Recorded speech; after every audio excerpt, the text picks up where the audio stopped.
नमस्कार दोस्तों, भारत एक सोच देख रहे हैं आप। दोस्तों, सदन चल रहा है, सत्र चल रहा है और आज बारी थी अखिलेश यादव के अपनी बात रखने की। आज जब अखिलेश यादव भाषण देना शुरू किया उन्होंने, तो कई सारी बातें बोली, कई सारे मुद्दे उठाए और उसी भाषण का विश्लेषण करने के लिए इस वक्त हमारे साथ वरिष्ठ पत्रकार सुशील दुबे जी जुड़ चुके हैं। सुशील सर, बहुत स्वागत है आपका भारत एक सोच पर।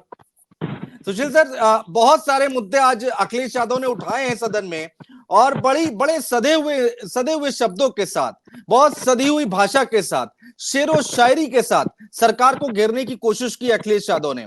सबसे पहले सर, अयोध्या पर जो उन्होंने बोला, उन्होंने बहुत सारी बातें बोली, लेकिन अयोध्या पे बोला कि एक और जीत हुई है, अयोध्या की जीत भारत के परिपक्व मतदाता के लोकतांत्रिक जीत है। ये बात उन्होंने कही और कहा कि हुई वही जो राम रचि राखा। तो एक तरह से कटाक्ष किया, कैसे देखा जाए इसको? बहुत सुंदर बोला। जी। सबसे बड़ी बात यह है कि हमारे प्रभु राम जो है वो भाजपा के टेंडर से बाहर निकल आए। जो भाजपा ने टेंडर ले रखा है ना वो राम का, और टेंडर कौन सा ले रखा है? कभी वो दिखाते हैं कि राम छोटे से हैं और मोदी बड़े से हैं और राम उंगली पकड़े पकड़े वो अपने घर की तरफ जा रहे हैं। कभी दिखाते हैं कि वो हनुमान जी छोटे से बैठे हुए हैं और मोदी जी तो बड़े बड़े अलग अलग किस्म के जो अंधभक्त हैं, जो मानसिक रोगी हैं, उन्होंने अपने अपने तरीके से व्याख्या की। तो आज ये वक्त जैसे अखिलेश ने कहा, जी ने कहा कि वो समय काल से परे होता है, तो ये समय काल से परे तो है ही है। इन्होंने पूरी बीजेपी को उत्तर प्रदेश में ही निपटा दिया। वो हाउस, और तो तभी तो ये हाउस में आज खड़े हैं। क्या अखिलेश यादव सोच सकते थे कभी कि क्या वो आज देश की तीसरी और सबसे बड़ी पार्टी होंगी? क्या कभी हाउस में सबसे आगे बैठेंगे? बिल्कुल।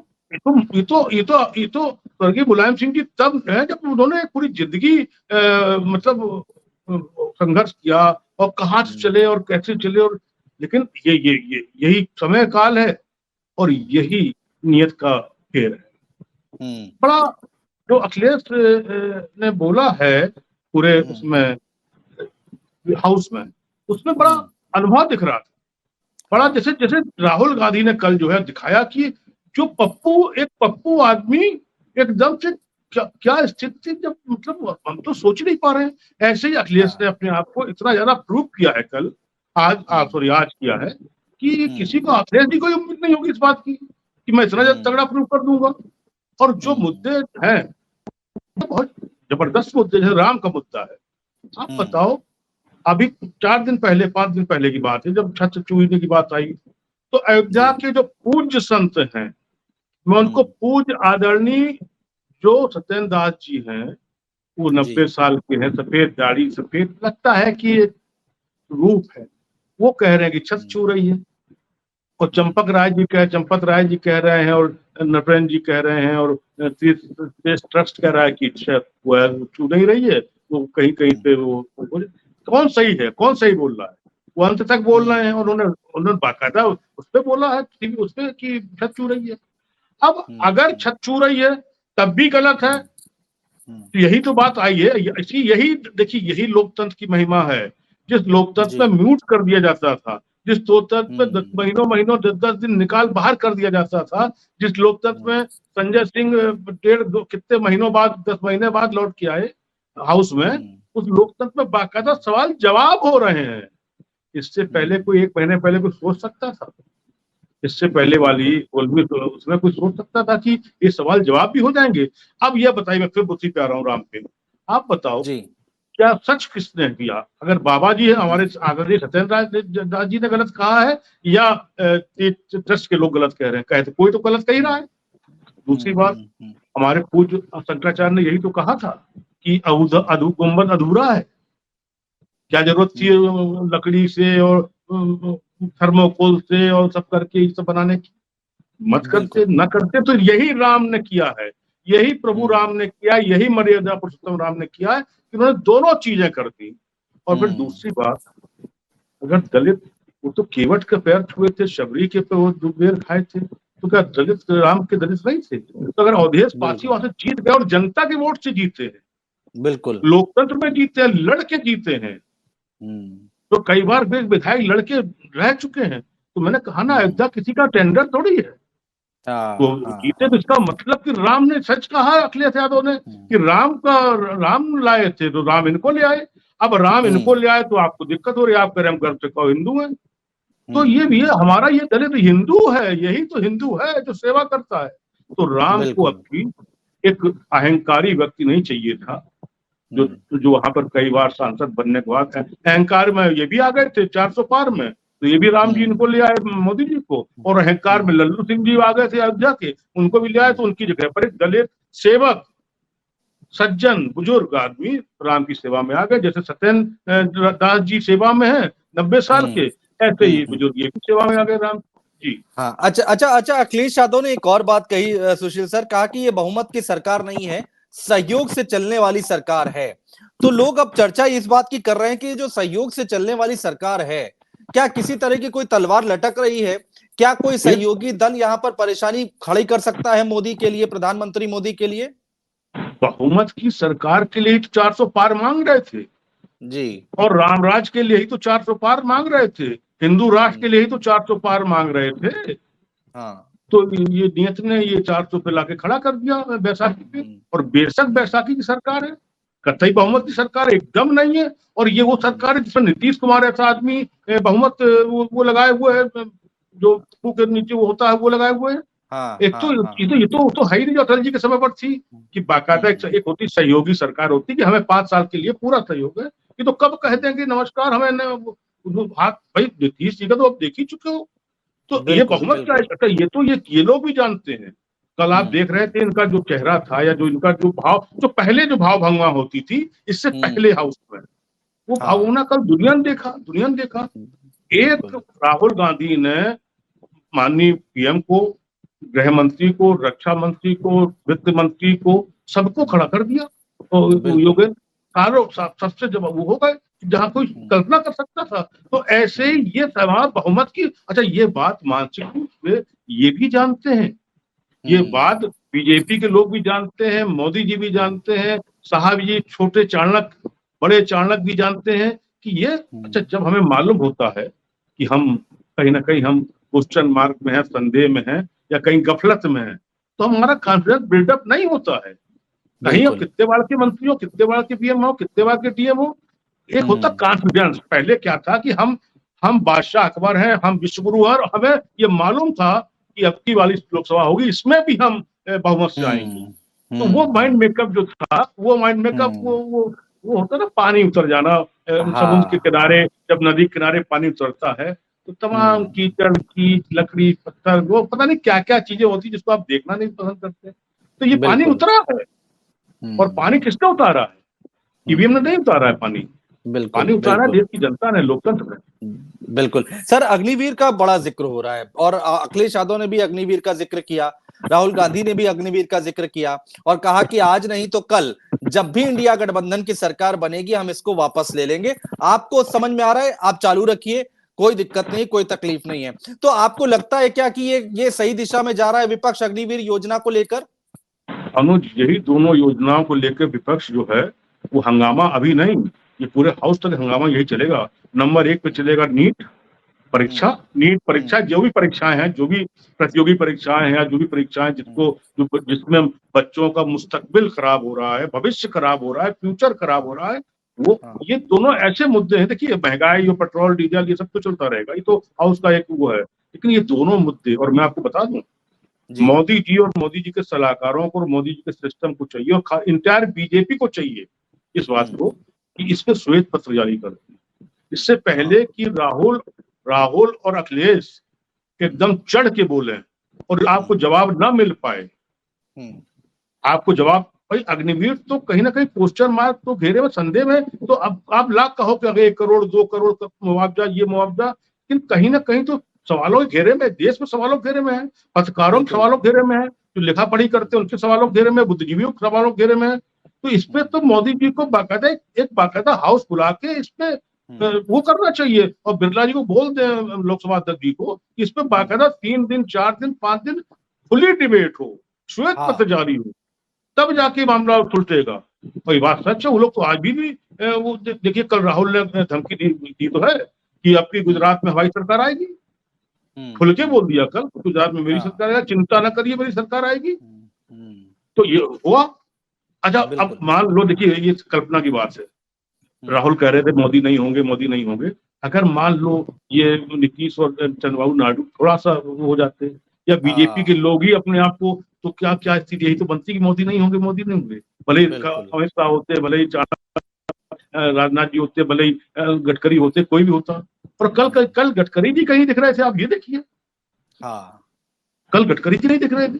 तो नहीं दिख ये रहे थे। दोनों मुद्दे जो अखिलेश यादव ने उठाए हैं, जबरदस्त मुद्दे हैं। इन मुद्दों पर तो देश का पूरा जनमानस इस पे कह रहा है कि नीट और अग्निवीर को वो होना चाहिए।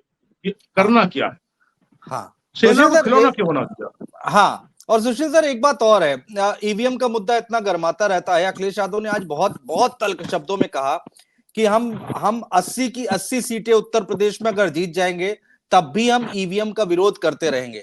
हम ईवीएम से कल भी सहमत नहीं थे, आज भी सहमत नहीं है और आगे भी सहमत नहीं रहेंगे। तो मैं ईवीएम का उनसे मुद्दा तो हाँ जी मैं उनसे सहमत नहीं हूँ इस मामले में, जी वैचारिक रूप से जी सहमत नहीं। जी ईवीएम में कुछ परसेंट तो हो सकता है जिसमें अधिकारियों ने, नेताओं ने, या जो बैठते वहां पर उन लोग, जैसे एक बच्चा का आया था जिसने 7-8 बच्चा था जिसने हाँ छिपरा हाँ कहाँ पर 7-8 वोट डाल दिए थे। इस टाइप से हाँ तो सब चीजें हो सकती है, होती भी है, बैलेट में भी हाँ होती थी, रूट ले जाते हाँ थे। लेकिन पूरा इंटाइट कहते कि टोटल हम खारिज कर दें, तो हाँ वो हम कितनी बार बोल चुके हैं। तो फिर चुनाव आयोग जब चैलेंज करता है तो सबको कहाँ चले जाते हैं।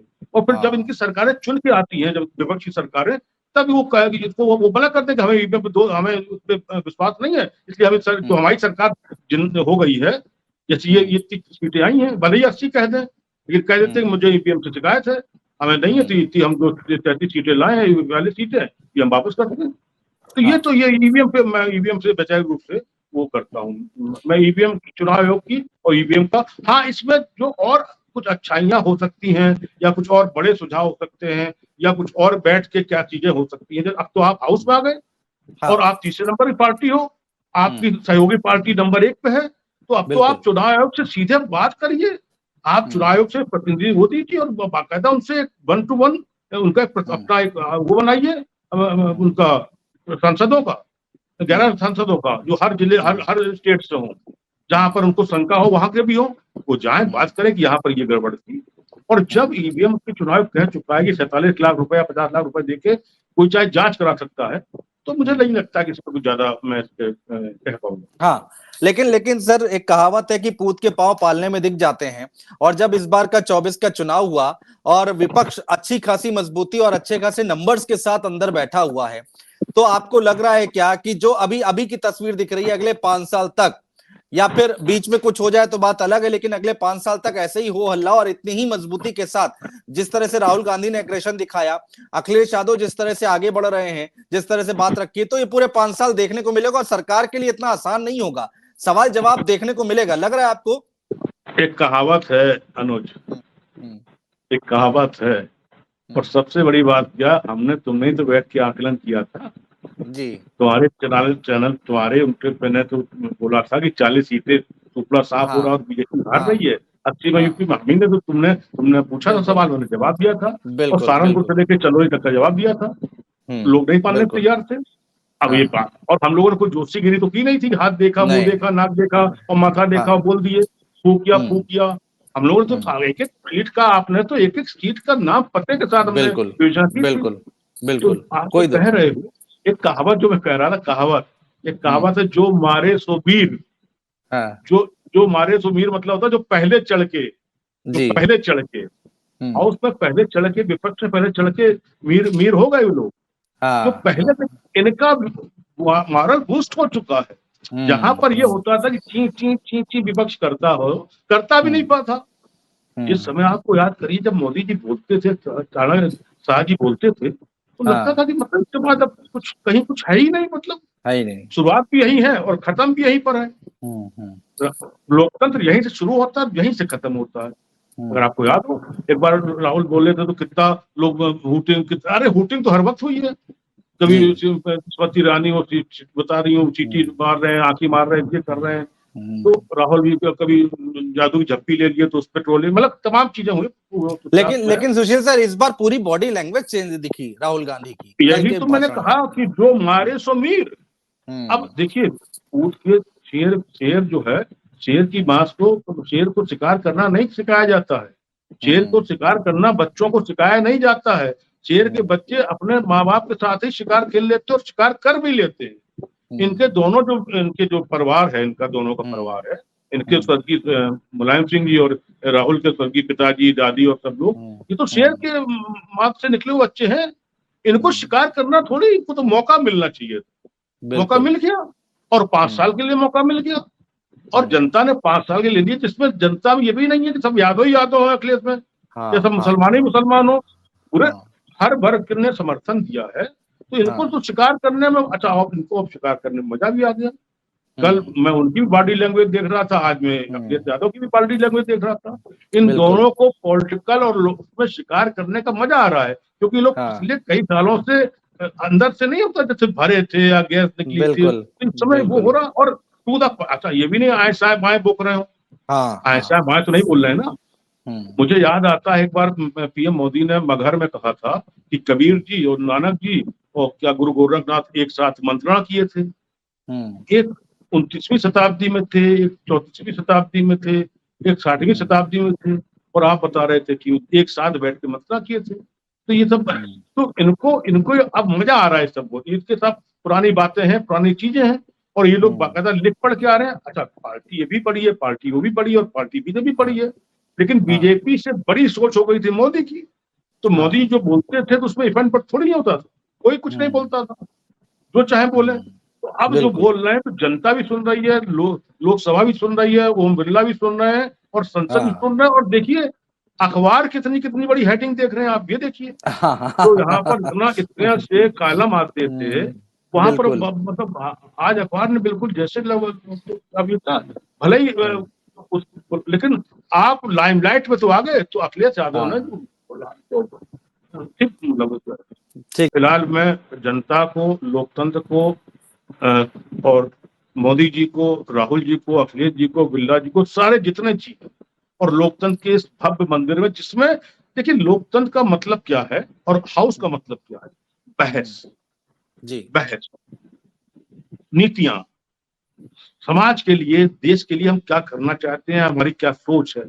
खाली एक पक्ष से कुछ नहीं होता। बहस का मतलब होता है, अब जैसे प्रतिपक्ष कहा मोहन भागवत जी ने, विपक्ष का मतलब होता है कि विरोधी, प्रतिपक्ष का मतलब एक शब्द, ये अब प्रतिपक्ष शब्द हाउस में शुरू हो गया है, अच्छा लगता है सुनने में, संसदीय शब्द लगता है कि एक तरफ जो है वो, तो ये सब अब यही सब चीजें नहीं हो रही हैं। अच्छा है, लोकतंत्र के लिए अच्छा है सर। देखिए देश हमारा बहुत, मैं आपको बता दूं, इसके बाद भी लोग कहते थे कि अच्छा आप बताओ, 40 साल तक मोदी जी ने विजन दे दिया था, 40 साल तक का विजन दे दिया था, 40 साल तक की रजिस्ट्री लगभग हो गई थी। यहाँ तो अभी की रजिस्ट्री नहीं पता है क्या होगा क्या नहीं होगा। भाई एक बार ठीक है ना, तो इस चीजों से कहीं ना कहीं शंका में है पूरी बीजेपी और पूरी सरकार, स्थिर नहीं है। ये आप जान लीजिए, 5 साल के लिए कोई ये नहीं कह सकता कि हम 5 साल के लिए, हम जैसे वित्त मंत्री निर्मला जी ने कह रहे हैं हम वित्त मंत्री 5 साल के हैं, तो मुझे नहीं लगता। तभी अभी सर बहुत कुछ बाकी। अभी उन्होंने बोला ना कि मेरी सरकार आएगी तो हम ये कर देंगे। अब आप समझिए इसका निहित कितना बड़ा निहितार्थ, दिमाग, मेरी सरकार आएगी तो हम ये कर देंगे, ये बदल देंगे, ये बदल देंगे। अभी सर बिहार चुनाव आ रहा है, बिहार चुनाव, नीतीश जी तो आपको पता ही है कि कितने फेमस हैं इस काम के लिए, जाने जाते हैं कि भाई पलटी मार देते हैं। तो बिहार चुनाव बहुत बड़ी चुनौती होगा। आपको लगता नहीं जो राज्यों के चुनाव आ रहे हैं ये बीजेपी के लिए, मोदी जी के लिए बहुत बड़ी चुनौती है, इनको मैनेज करके रख पाना, साथ रख पाना? अब राहुल गांधी नेता प्रतिपक्ष अगर हाउस में चैलेंज दें कि गुजरात अब के हरा देंगे आपको, तो कोई छोटी बात तो है नहीं, ये कोई मामूली एक सांसद नहीं बोल रहा है, तो नेता विपक्ष बोल रहा है और पीएम के सामने बोल रहा है, कह रहा है दुनिया ने देखा है। और महाराष्ट्र में आप जान ही रहे हो, हरियाणा में आप जान ही रहे हो, बिल्कुल छत्तीसगढ़ में, तो आप सब चीजें सामने। और आप अभी उत्तर प्रदेश की आपसे फिर डिस्कस होगा, उत्तर प्रदेश में तो 10 चुनाव हैं, इसमें आप देखिएगा, वो तो छोड़िए, इसमें आप देखिएगा। मैं फिर बता रहा हूँ, गाजियाबाद छोड़ के देखिए क्या होता है।